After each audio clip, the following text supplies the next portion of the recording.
балалармен отыра қойыңдар. Балалар, бүгінгі күнімізді әдет бойынша балабақшаның жаңалықтарына бір көз жүгіртіп өтейікші. Амыстар, көрермендер, бүгінгі Данышпан Балақай арнасында басты жаңалықтар. Сіздермен еріңіз аңғар.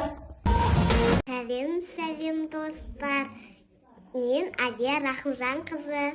Қазір мен Бейза, оны тікелей эфирдемін. Сәлем достар, мен Дина Нұрбек қызым. Ал енді ауаларын бөліне кешіп берейік. Қайырлы күн, құрметті көрермендер. Бүгінгі жаңалықтар топтамасында маңызды ақпарат. Жергілікті полиция қызметінің хабарлауынша, Оңтүстік Қазақстан облысы Жайлау елді мекенінің тұрғыны Шопан Жұмабай ата соңғы күндері үйінен шығып кетіп, қазіргі уақытқа дейін табылмай отыр. Құрметті көрермендер, егер сіздер де Жұмабай ата туралы қандай да бір ақпарат болса, бей-жай қалмауларыңызды сұраймыз. Балаларына біз күздің кезінде жайлауға барған кездегі біздің Жұмабай ата емес пе? Енді қалай көмектесек болады екен атамызға? Атамыз жоғалып кетті. Далаға шығып, магазиншеге барайық. Магазиншеден халықтар көп жүретін жерлерден сұрайық, не деп сұраймыз? Дұрыс айтасыздар. Қабырғаларға жапсырып, атамызды іздеу жұмыстарын жасайық, иә? Апайна көрмедіңіз ба? Көрмедіңіз ба? Көрген жоқпыз.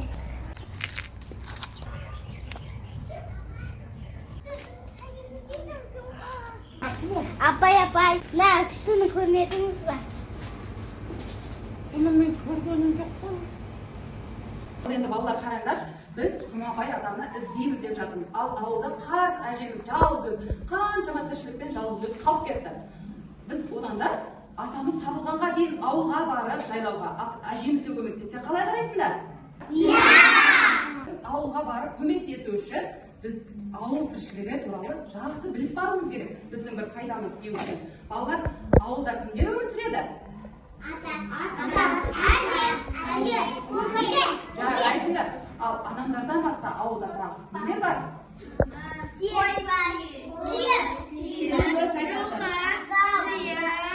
Жануарлар екіге бөлінеді жерге, жабайы аң және үй жануарлар. Мен сендерге қазір бір жұмбақ жазғайшы, сендер осының шешімін таба алады ма екенсіңдер?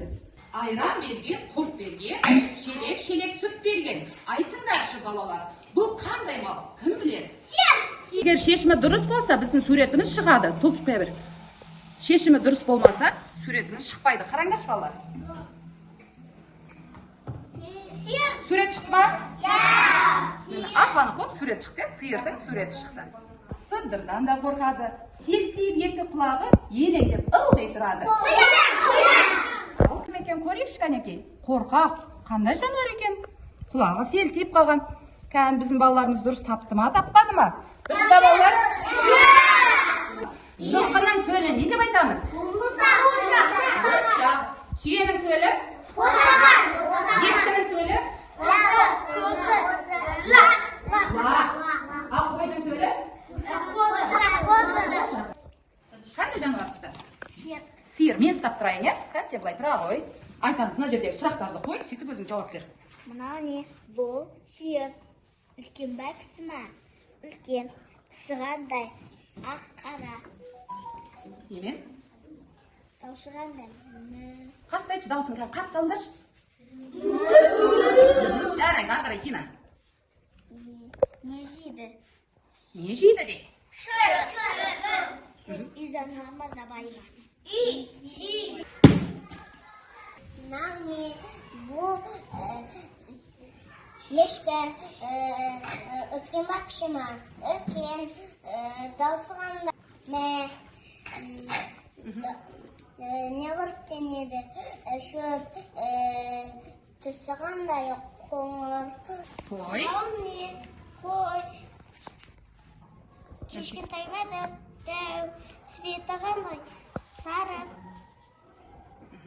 Даусы қандай? Немен қоректені? Шөп. Үй жануары, жабайы ма? Үй.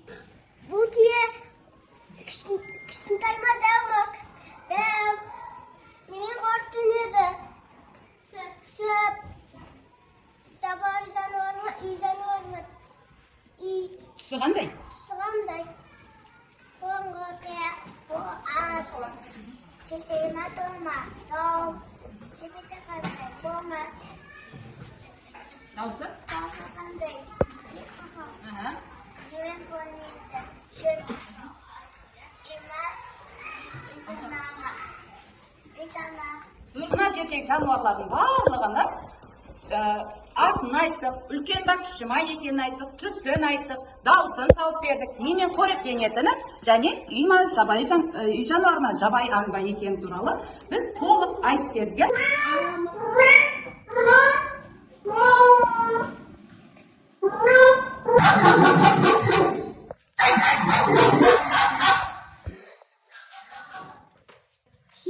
Итте сен оған қандай тамақ бердің? Сүйек бердің. Итті біз үйден не үшін асыраймыз? Үйді қорғау үшін,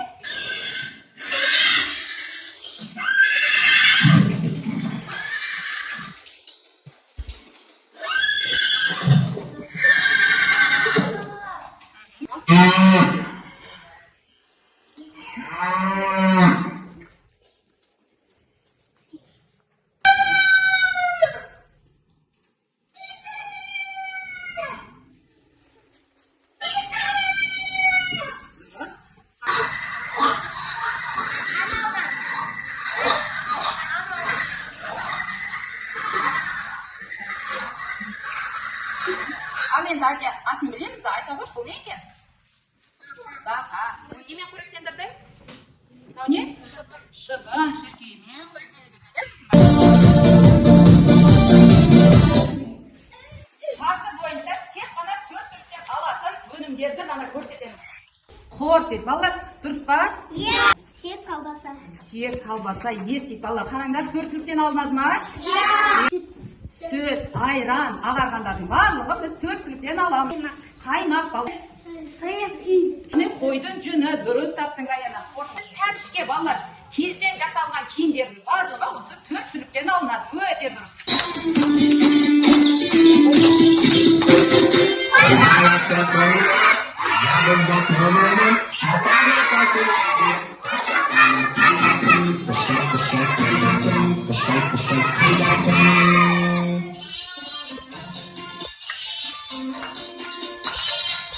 Алихан шықсын, сендер енді осыған сұрақтар қоясыңдар.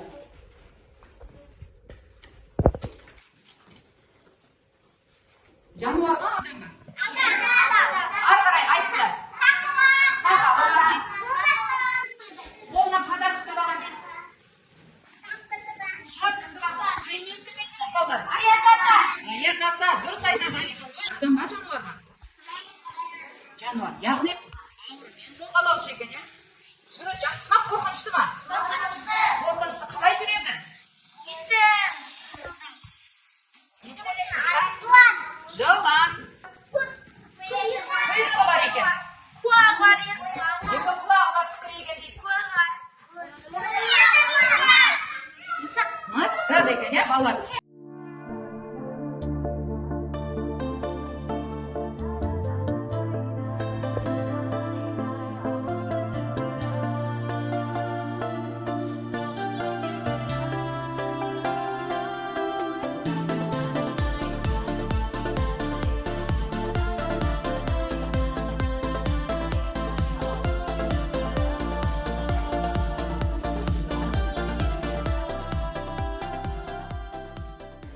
Жайлауға барғанда не жасайтынымыз, ол жақтағы тыныс тіршілік, төрттілік, киіз үй туралы, ол жақта кімдер тұратыны, төлі мен анасының атын қалай дыбыстайтын, қалай шақыратынын барлығын бірге білдік. Енді балалар, біз жолға шығып, әжемізге барып көмектесетін уақытымыз келген сияқты. Енді жолға қажетті заттарымызды, суымызды алып, ендеше біз жайлауға аттанайық.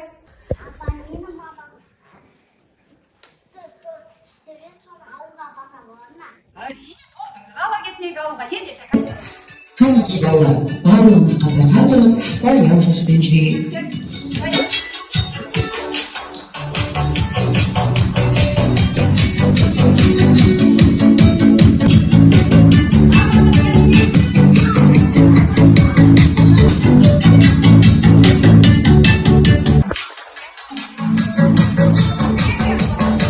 Көктем мезгілінде балалар табиғатқа шығып, өзіміз сияқты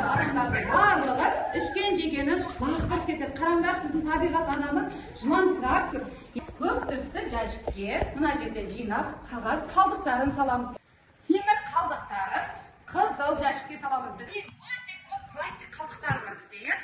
Флашкалар бар. Қараңдаршы, неткен көп қалдықтар. Бұларды пластиктерді сары жәшікке міндетті түрде әкеліп салып қоямыз. Балалар, енді қараңдаршы, бұл жерде енді бізде гүлдеп жатқан гүлдер ғана қалды. Енді бұл жақтан қараңдап бір адамның сол басы көрінеді. Бұл біздің Жұмекен атамыз емес пе екен? Айналайын қарақтарым-ай, сендер екенсіңдер ғой, күбірші біліп жүрген. Айналайын-ай. Аңдар, мұнда неге жалғыз жүрсіз? Ай, мынау бүгін әжелерімнің туған күні еді. Соған қырға шығып, қырдың табиғи гүлін теріп бір құшақ гүлмен барып, кемпірімді қонсам деген ғой. Мына қарттық деген оңай емес. Жолмен ақ жүріп келе жатыр едім. Әдемі гүлдерге көзім түсіп, осы гүлдерді апарып бір қонтып қояйын деп теріп келе жатып, жолдан адасып қалдым. Дайындамаңыз ата. Бізде барлығы дайын, балаларымыз қолына құшақ гүлде дайындап қойды, тіпті тәтті тортымыз да бар, әніміз, биіміз барлығы да дайын. Ендеше әжеміз де қуанды. Сізді де өзіңіздің отбасыңызға жеткізіп салайық, ма балалар? Қараңдаршы, әжем жабырқаулы, үйді сол бітпейтін тіршілігін жасап отыр екен. Өмірі бітпей осы үйдің жүрген тіршілігі шаршатты.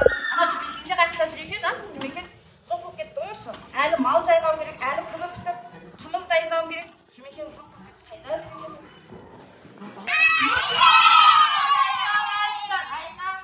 Қарақтадай қайда жүрсіңдер, қайда? Ой жандарым, рахмет қарақтарым, жандарым. Ай қайда жүрсіңдер? Саламатсыз ба әке?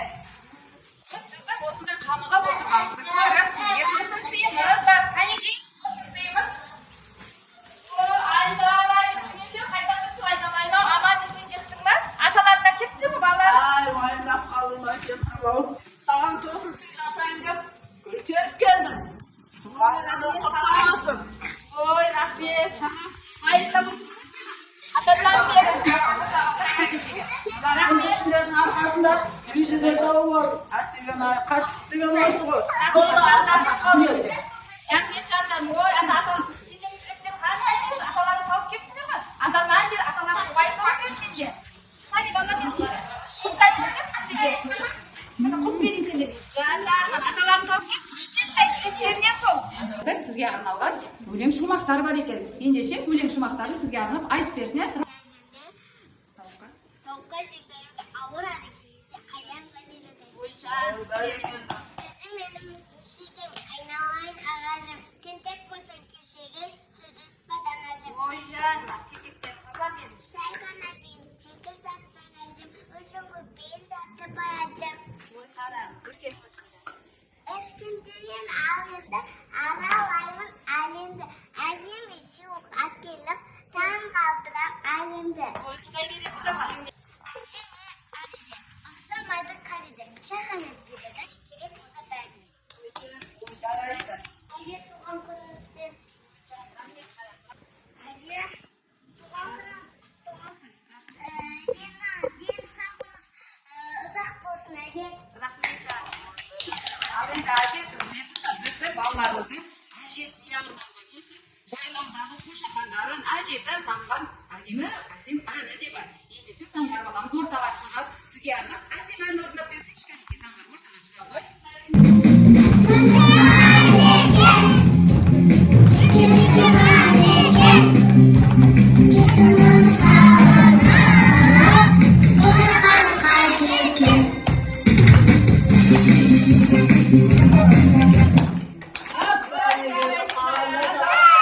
Ай, кемпірдің де бір әсем әуен көңіліміз көтеріліп қалды ғой. Ал енді балалар, біздің керемет тосын сыйымыз әлі де бар, Ой жандарым.